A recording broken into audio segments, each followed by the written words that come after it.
आम्ही वक्ते निवडताना खूप काळजी घेतो गुरुजी, खूप काळजी घेतो. आणि त्याच्यामध्ये पण दरवर्षी उद्घाटनाला त्यानं भाषण करणं किंवा न करणं हा मुद्दाच नाही. एका पुण्यवान आणि पवित्र माणसाच्या हातून हे व्हावं असा आमचा प्रयत्न राहिला.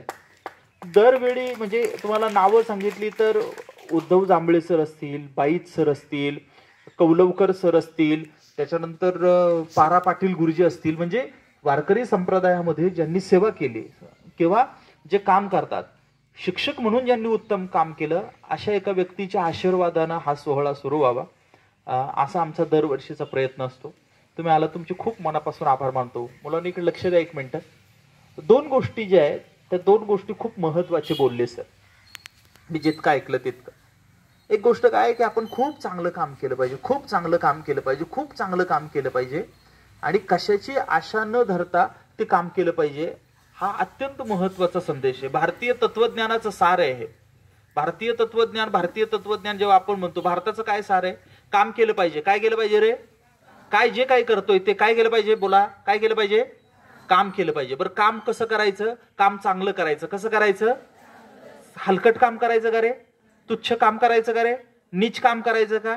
गबाळ काम करायचं का? नाही, काम करायचं. कसं करायचं काम?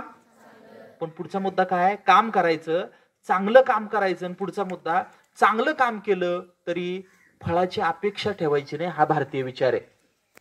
बरोबर? सरांनी ते एक सांगितलं.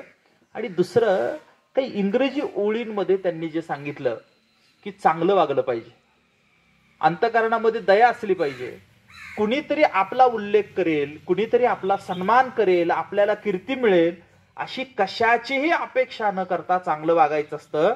पोरांनो, चांगलं वागायचं असतं. कसं वागायचं असतं रे? चांगलं का वागायचं असतं माहितीये? का वागायचं असतं चांगलं? चांगलं वागायचं असतं म्हणून चांगलं वागायचं असतं. बरोबर की नाही? काय? चांगलं वागायचं असतं म्हणून म्हणा. चांगलं वागायचं असतं म्हणून. चांगलं का वागायचं असतं? चांगलं वागायचं असतं म्हणून चांगलं वागायचं असतं. बरोबर की नाही रे? चांगलं का वागायचं असतं? चांगलं का वागायचं असतं? अरे तुम्ही नाश्ता केलाय का? आवाज. चांगलं का वागायचं असतं? चांगलं वागायचं असतं म्हणून चांगलं वागायचं असतं. आणि असा एक चांगला वागणारा माणूस इथं आला. आदरणीय माळवदे सरांना मी मनापासून धन्यवाद देतो, त्यांना वंदन करतो, अभिवादन करतो.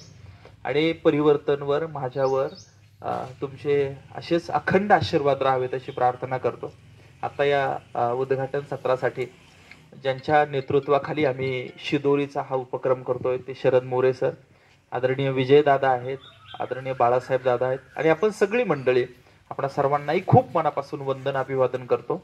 आणि हे जे पहिलं सत्र आहे, हे सत्र या ठिकाणी संपन्न झालं असं जाहीर करतो.